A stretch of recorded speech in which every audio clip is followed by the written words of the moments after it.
Welcome back to Icon Diary. I'm Peter Blackwood, and I am painting an icon of the Holy Family. Don't tell anyone, it's for this year's Christmas card. Well, I've been doing things a bit differently lately, and I think particularly for this icon in terms of making this video. I've noticed from the record of views and size of the videos that I've been producing that people tend to watch the shorter ones. Have my videos been too long to be helpful? So I've been thinking about that, and also thinking about the content, what is really important to include and what's not. Remember, I've said again and again, these are not, basically they're not tutorials, it's stuff I sort of learning along the way. It's not stuff I really know, it's stuff I've been taught or I am discovering because making errors is the great teacher, therefore that's why I know so much, because I make so many errors. Anyway, in this video, I would like to address just a number of issues that have come along the way. So, I've got my little list, and the list is choosing icons, resizing the image so that it fits on the panel, compass protector, what does that mean? Stamping dots, checking tone, and as some may have noticed, I've been painting all this in the opposite order from what I normally do. So, let's begin. Choosing the icon. I had decided right from the outset that an icon of the Holy Family that I've always liked is one painted by Aidan Hart. There are a whole lot of icons of this topic. They're all similar in a way in terms of composition, but all very different in terms of postures and particularly the age of Joseph, who by tradition apparently was old. Anyway, so I chose Aidan Hart. And I was able to print off a copy of the image of Aidan Hart, but only in A4. Well, that's okay, but my panel is not A4, it's larger than A4. So I wanted to make a sketch of the image on my working pad in pencil to size. So I had to work out how to make each measurement larger, because I want to check actually with a ruler to get the main bits in place. And so I worked out the ratio between the panel that I was using and the image, the A4 image I was working from. And that ratio was 1.27. So all the measurements on the A4 image had to be multiplied by 1.27. And that's how I plotted in the main bits. So that's how I did the resizing. And the next topic is compass protector. What I mean by this is that sometimes when I paint a halo, I use a pair of compasses. In this icon, I actually first of all put in a pencil line on the three halos, and then later on, after I had painted the halo and the background, I then wanted to put a white line around Mary's halo and Joseph's halo, and a red ochre one around the Christ child's halo. But I didn't want to make a hole in the gesso with the point of the compass.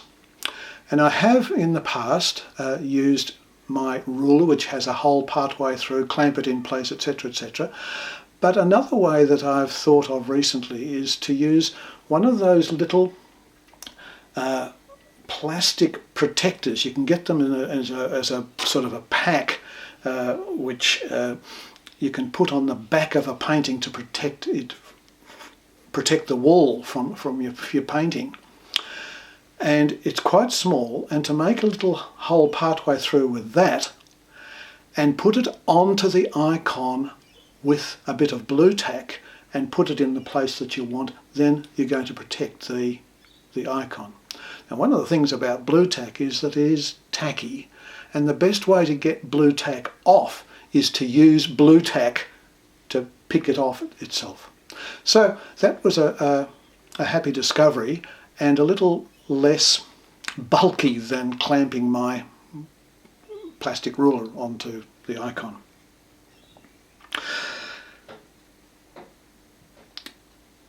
Spotting dots. In this icon, I've imitated what Aidan Hart has done, and that is to use spots for the stars on the head and the shoulder of Mary, and also I've replaced the own on the halo of the infant by using dots as well. Doing dots with a brush is difficult to make them round unless you use the other end of the dot, of the brush rather, and just stamp it with the end of the brush. But I have this little collection of tools that I bought some years ago, and they have different sized knobs on, small, very small, right to sort of quite bulky. And so I chose the size that I wanted and used to stamp it in the paint and stamp it onto the icon. One stamp per dot, and that gives a really nice clean round dot. Checking the tone. Once I had painted all the garments and had the background in place, I wanted to make sure that there was good variation or suitable variation in tone between the different clothes. Why is this?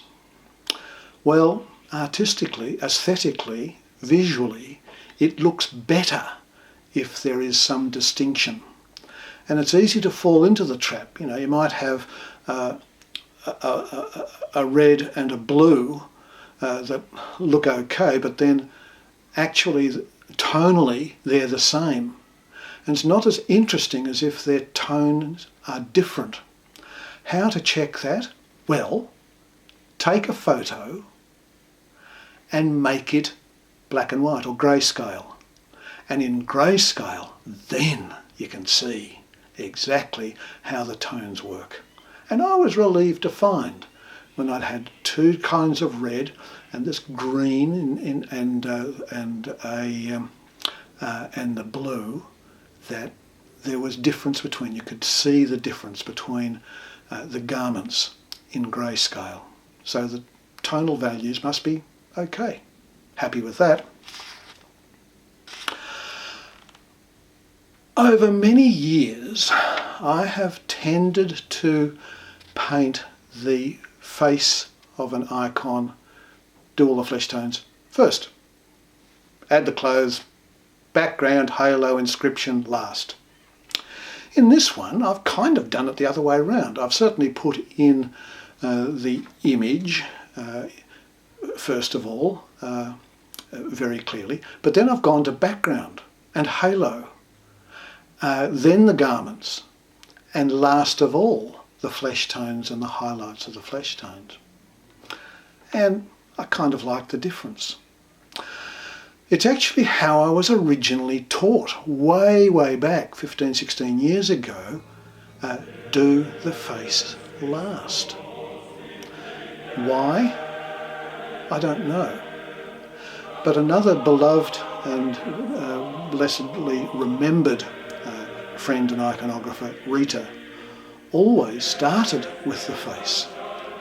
For her, she needed to be in relationship with the saint as quickly as possible, and to do that by being able to look upon her face. And she just painted the most beautiful faces, and then she would do the rest. And I guess I've tended to do that under tutelage with my friends Philip and Olga. It tends to start with the face with them as well, although not entirely. The whole piece will come together. Background, face, garments, they're all worked on, not altogether simultaneously, but not in any strict order. So, this time, I've started backwards and come forward to finish with the face. And I'll think more about why that works, but I'm just happy that it does. And for now, here is the icon of the Holy Family, painted for friends and relatives for the Christmas card that will go out in a few months' time. Thank you for watching. Hope to see you again in the next exciting episode of Icon.